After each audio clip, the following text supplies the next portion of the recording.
누가복음 15장에는 세 가지의 비유가 나옵니다.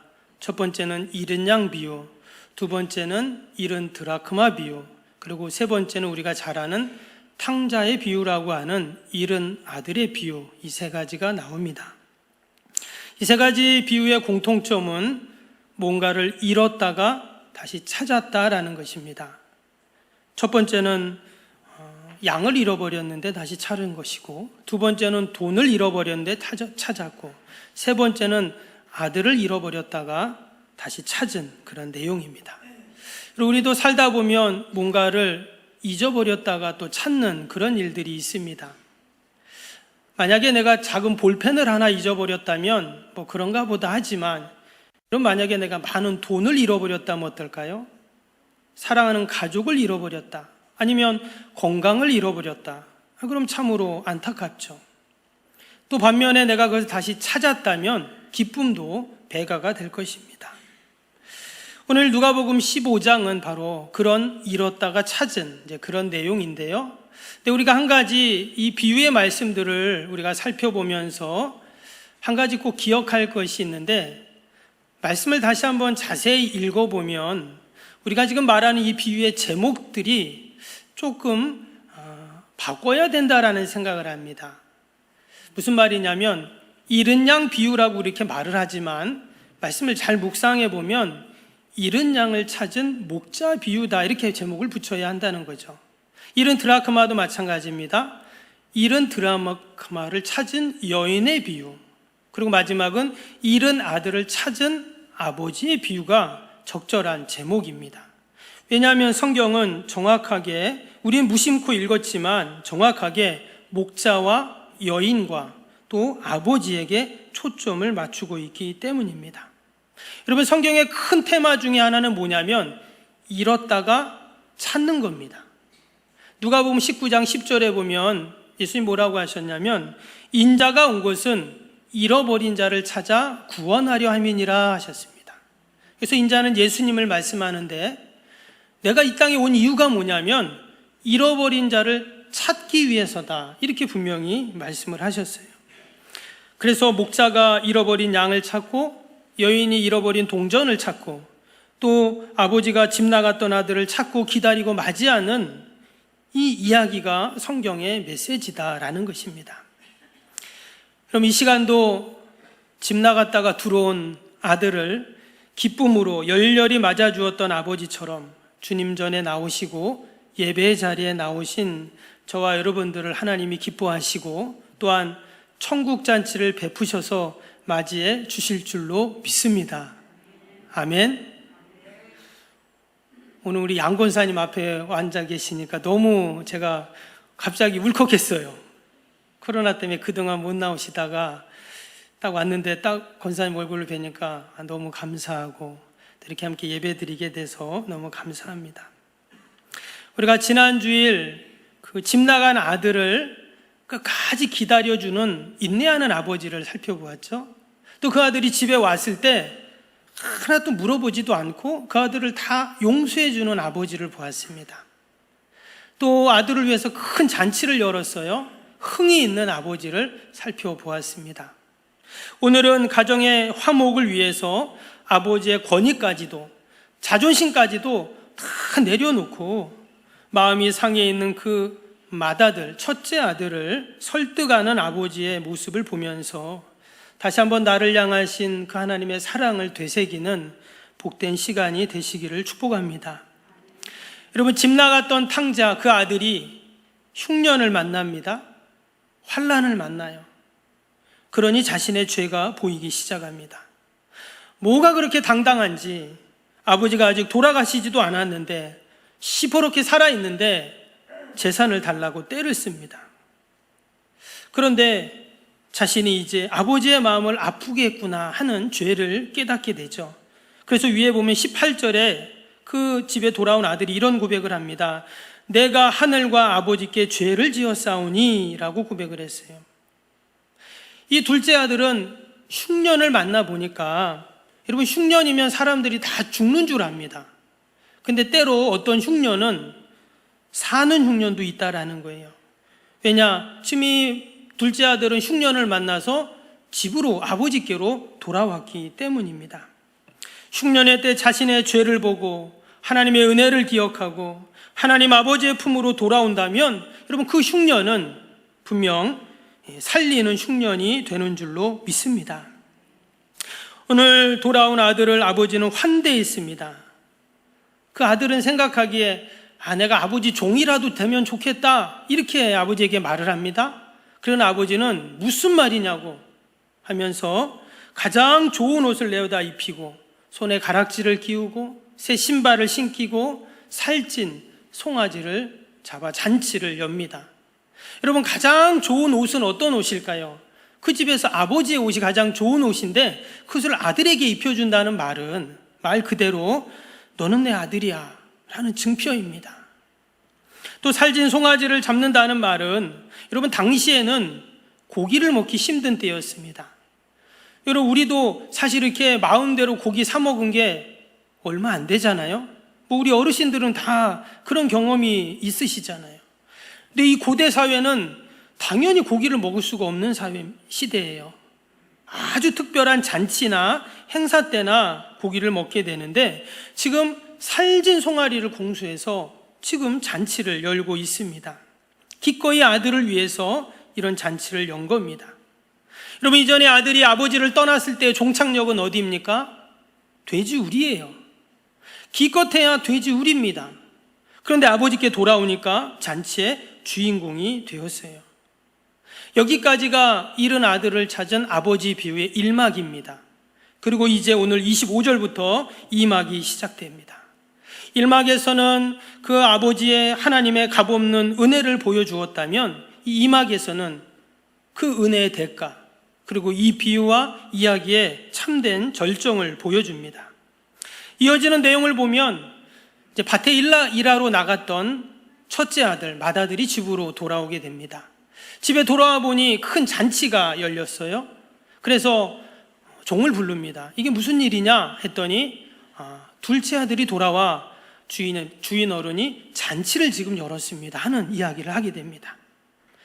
맏아들이 그 이야기를 듣고 오늘 28절에 보면 어떻게 반응을 합니까? 28절을 보시면 그가 노하여 들어가고자 하지 아니하거늘 아버지가 나와서 권한대.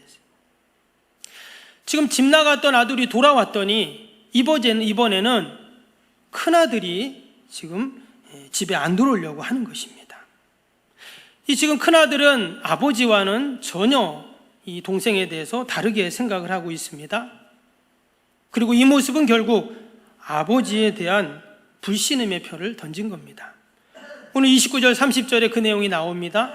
29절 30절 보시면 아버지께 대답하여 이르되, 이게 아들이 말하는 거예요. 내가 여러 해 아버지를 섬겨 명을 어김이었거늘 내게는 염소 새끼라도 주어 나와 내 벗으로 즐기게 하신 일이 없더니 아버지의 살림을 창녀들과 함께 삼켜버린 이 아들이 돌아오며 이를 위하여 살찐 송아지를 잡으셨나이다. 여러분 29절 30절 내용이 한마디로 뭡니까? 서운하다는 거죠. 지금 이 맏아들은 아버지에게 너무나 서운했습니다. 근데 그 맏아들의 말도 일리가 있어요.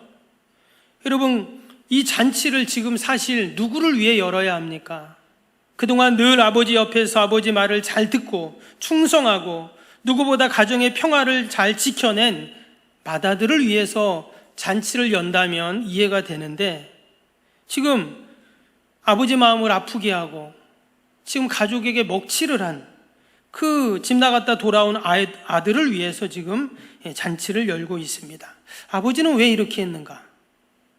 또 아버지의 이 사랑이 어떤 의미를 담고 있는가? 거기에 앞서서 우리는 먼저 이 맏아들에 대해서 살펴볼 필요가 있습니다. 이 맏아들의 불만이 뭐였는가? 오늘 30절 다시 보시면 아버지의 살림을 창녀들과 함께 삼켜버린 이 아들이 돌아오매 이를 위하여 살찐 송아지를 잡으셨나이다. 아주 화가 난 불평 불만의 이야기를 지금 하고 있습니다. 근데 그가 지금 이렇게 화를 내고 서운한 이유가 있어요. 그건 바로 뒤에 따라올 자신의 손해 때문입니다. 무슨 말이냐면 지금 아버지의 재산 중에 둘째, 동생이 가져야 할 재산은 다 가지고 나가서 다 써버리고 왔어요? 그러면 이제 여러분, 집에 있는 아버지의 재산은 누구 겁니까? 맏아들의 것이잖아요. 근데 그 둘째가 돌아왔다고 그 아들을 위해서 큰 잔치를 연다면 지금 누구의 재산으로 잔치를 연 거예요? 맏아들의, 자기에게 장차 돌아올 그 재산을 허비한 것이 되죠. 지금 이 큰아들은 그것이 못마땅한 것입니다. 지난번에도 자기에게 한마디 상의 없이 결정을 내리더니 이번에도 아버지가 일방적으로 모든 일을 처리한 것에 대한 맏아들의 저항이죠. 그 집에 안 들어갑니다. 근데 여러분, 이것은 당시 어른을 공경하고 복종해야 하는 그러한 시대였는데, 그런 문화였는데, 마치 이전에 그 둘째 아들이 아버지에게 재산을 달라가지고 졸라가지고 재산 갖고 나간 것 못지않게 이 첫째 아들의 행동도 당시 사회 문화적인, 또 가족 공동체 안에서 있을 수 없는 일이었어요. 당장 아버지와 아들의 연을 끊을 수 있는 그러한 일이라는 거예요. 29절에 맏아들이 아버지에게 뭐라고 합니까? 내게는 이런 즐기게 한 일이 없더니 왜 이럽니까 아버지? 이렇게 말했잖아요. 맏아들의 말 속에는 불평과 원망이 뚝뚝 떨어집니다. 여러분, 이제 아버지는 어떻게 해야 될까요? 지금 공공연하게 아버지에게 반기를 들고 있어요. 이때 아버지는 어떻게 했는가? 31절에 나옵니다. 31절 보시면 아버지가 이르되 예, 너는 항상 나와 함께 있으니 내 것이 다 내 것이로되. 아버지의 반응은 이번에도 놀랍도록 자애롭습니다. 영어 성경을 보면 예라는 단어가 my son으로 되어 있어요. 내 아들아, 이렇게 말해요. 내 아들아, 나는 너와 항상 있다. 내 것이 다 너 거야. 이렇게 지금 이야기를 하고 있다는 겁니다. 이것은 다른 말로 하면 지속적이고 영원한 잔치를 말하는 것입니다. 여러분, 지금 동생을 위해 잔치를 열었습니다. 근데 이 잔치는 어떤 잔치예요? 일시적인 잔치이죠. 풍악을 울리고 살찐 송아지를 잡고 다 즐거워하는 잔치임에는 분명합니다. 그러나 아버지가 함께하고 내 것이 다 네 것이야 라는 잔치와는 비교할 수 없는 것이죠. 지금 맏아들은 눈에 보이는 잠깐의 잔치를 부러워하고 있습니다. 그러나 사실 이 맏아들은 더 큰 은혜를 그는 경험하면서 살고 있었다라는 것입니다. 여러분, 아버지와 함께 있는 것이 가장 큰 은혜이고 복인 줄로 믿습니다. 동일하게 하나님이 나와 함께 하시는 것, 여러분, 이것이 가장 큰 은혜입니다. 하나님의 은혜 가운데 살지만 우리는 너무도 쉽게 이 첫째 아들처럼 하나님의 은혜를 잊고 살 때가 많습니다. 99가지 다 풍족해도 하나 부족하면 하나님 왜 이러십니까 저에게? 라고 마치 투덜거리고 찡찡거리는 어린아이와 같을 때가 있어요. 사실 우리는 너무나 많은 은혜를 누리고 살고 있습니다. 그리고 그 은혜를 우리는 다 갚을 길이 없습니다. 우리가 누구에게 돈을 빌리거나 여러분 아니면 은행에 대출을 받았다고 생각해 보세요. 늘 마음속에 그것이 있잖아요. 빨리 갚아야 되는데 어떻게 갚을까? 근데 우리는 하나님 앞에 너무나 많은 것을 대출받고 빚을 졌지만 너무나 뻔뻔하게 갚을 생각도 안 해요. 때로는 고마워하는 것도 다 잊어버려요. 여러분, 주위를 한번 둘러보시기 바랍니다. 하나님이 우리에게 태양을 주셨습니다. 저 석병의 앞바다, 어마어마한 바다를 우리에게 주셨어요. 내 의지대로 교회에 올 수 있고 예배 드릴 수 있고 찬양할 수 있고 우리가 여전히 마스크 끼고 있지만 여러분, 지난 2년 동안 우리가 코로나 때문에 얼마나 정말 어려움이 많았습니까? 백신 맞는다고 힘들고 또 코로나 걸려서 힘들고. 제가 자료를 보니까 지금까지 코로나 걸린 사람이 전 세계 5억 명입니다. 어마어마하죠. 죽은 사람은 600만 명이에요. 아직도 코로나가 끝나진 않았지만 그러나 여전히 하나님이 우리에게 건강을 지켜주시고 이처럼 성전에 와서 예배 드릴 수 있는 것이 여러분 가장 큰 은혜이고 복인 줄로 믿습니다. 아멘.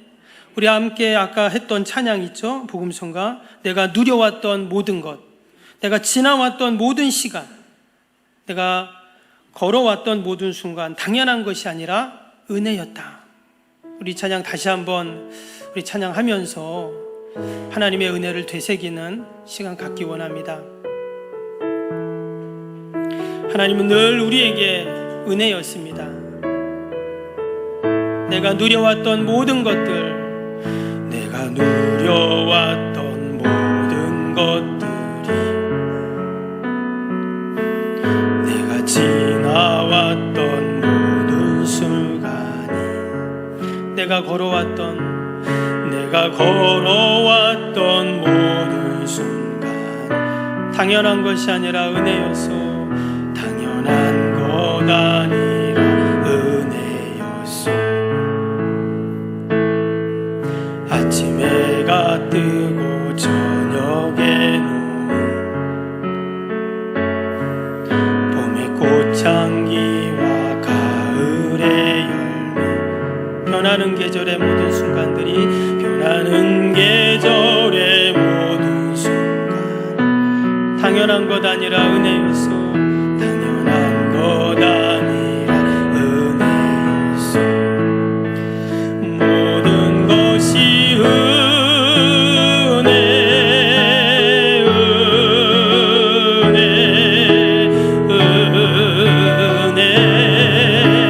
한없는 은혜.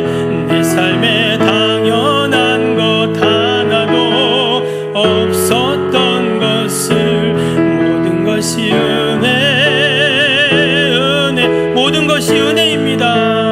모든 것이 은혜,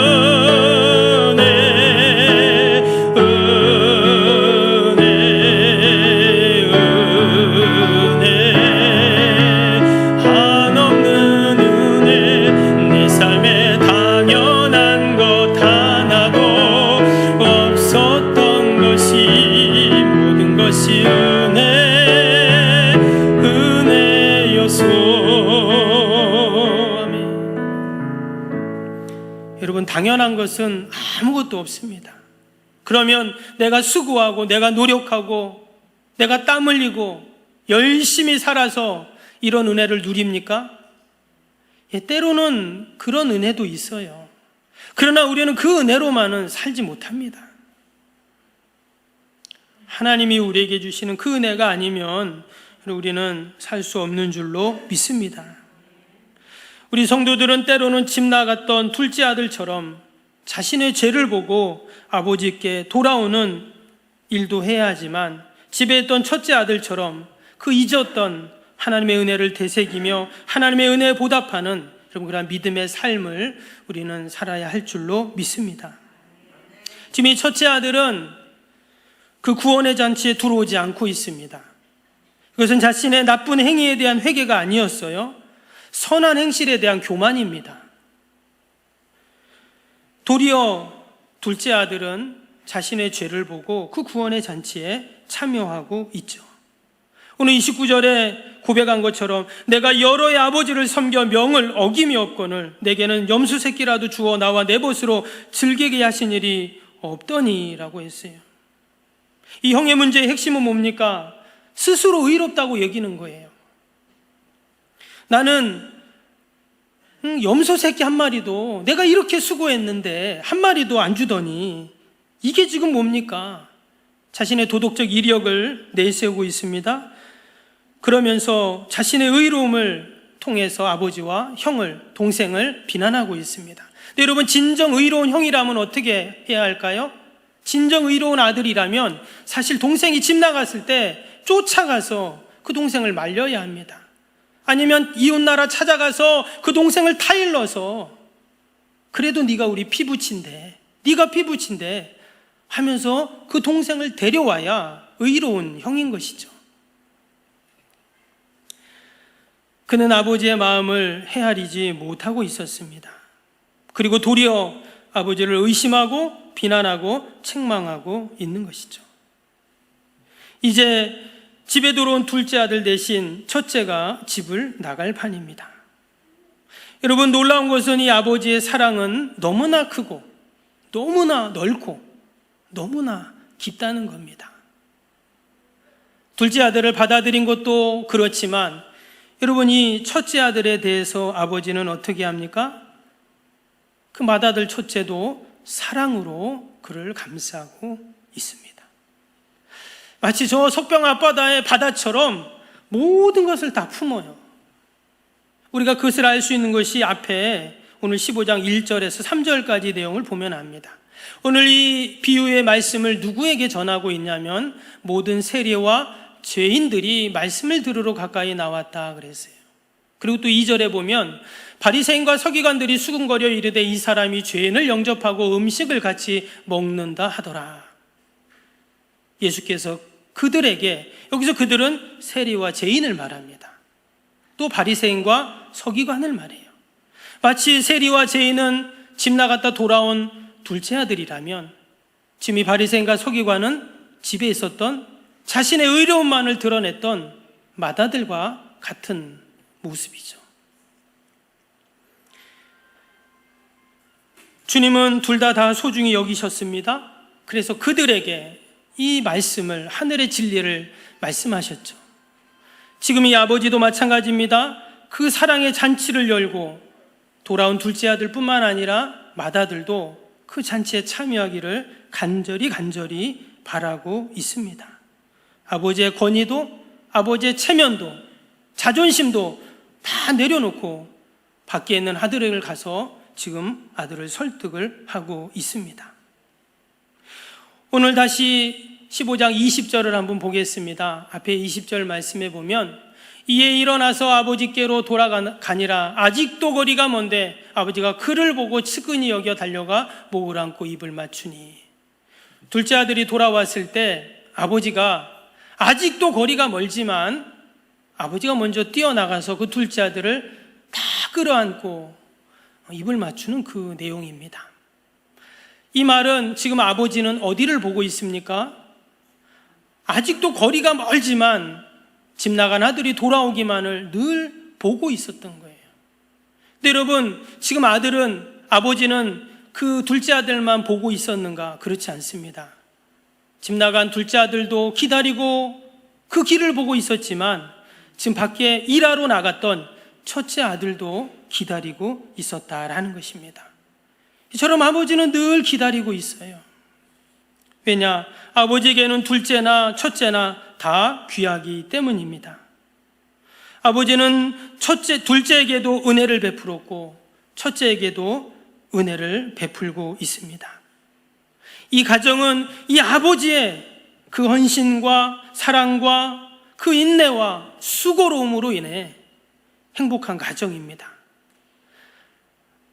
하나님의 사랑과 은혜가 넘치며 여러분 이처럼 행복한 가정이 되는 줄로 믿습니다. 몇 년 전 7번 방의 선물이라는 영화가 있었습니다. 아주 감동적인 영화인데요. TV에서도 몇 번 하는 것을 봤습니다. 개봉하고 한 달 만에 1,000만 명이나 보는 그러한 영화였는데요. 이 영화는 돈도 별로 들어간 영화도 아니고 사람들도 많이 나오지도 않습니다. 그런데 사람들에게 너무나 감동을 주고 눈물을 줍니다. 그 영화의 내용이 어떤 내용이냐면 그 아버지, 용구라는 아버지가 약간 좀 지능이 떨어집니다. 그래서 마치 6살 정도의 수준인 거예요. 근데 너무나 순진하고 착하고 마치 바보 같죠. 그런데 반면에 초등학교 다니는 딸 예승이가 있습니다. 근데 이 딸은 엄마가 없으니까 도리어 더 아빠보다 더 어른스러웠어요. 그래서 이 딸이 아빠를 교육시킵니다. 하루는 아빠를 불러서 아빠, 이럴 때는 이런 행동을 해야 돼. 어른들은 또 어른들은 이렇게 말을 해야 돼. 이러면서 아빠에게 딸이 가르치는 거예요. 초등학생이. 그런데 어느 날 이 아빠가 범죄자들의 사건에 연루되게 됩니다. 그래서 이제 법정에 가서 증언을 해야 되는데 이 범죄자들이 협박을 하는 거예요. 네가 만약에 이렇게 말을 하면 네 딸을 가만히 안 두겠다. 그 아버지는 그 이야기를 듣고는 딸을 위해서 죽음을 선택합니다. 그래서 이제 교도소에 가게 돼요. 그리고는 나중에 사형을 당하게 됩니다. 참 슬픈 내용이죠. 그런데 처음부터 마지막까지 계속 유유히 흐르는 주제는 뭐냐면 아버지의 사랑. 그 아버지의 사랑 때문에 그 교도소라는 장소가, 그 죽음이라는 주제가 감옥이 천국이 되고 그 죽음이 감동이 되고 아름다운 향기가 되는 그러한 영화였습니다. 여러분, 이 탕자 안의 집도 마찬가지입니다. 이 가정이 어떻게 행복한 집, 가정이 될 수 있는가? 그것은 바로 하나님의 은혜를 사모하고 하나님의 은혜가 그 집에 머물기에 여러분 행복한 가정이 되었는 줄로 믿습니다. 여러분, 저와 여러분이 우리의 가정 가운데, 또 우리의 교회 가운데, 또 내가 속한 공동체 가운데 나의 사랑 때문에, 나의 헌신 때문에, 또 나의 수고와 기도와 눈물 때문에 여러분 하나님의 은혜가 넘친다면 이것이 바로 하나님의 아버지의 그 사랑을 헤아리고 또 이 땅에서 하나님의 뜻을 이루어가는 믿음의 성도의 삶인 줄로 믿습니다.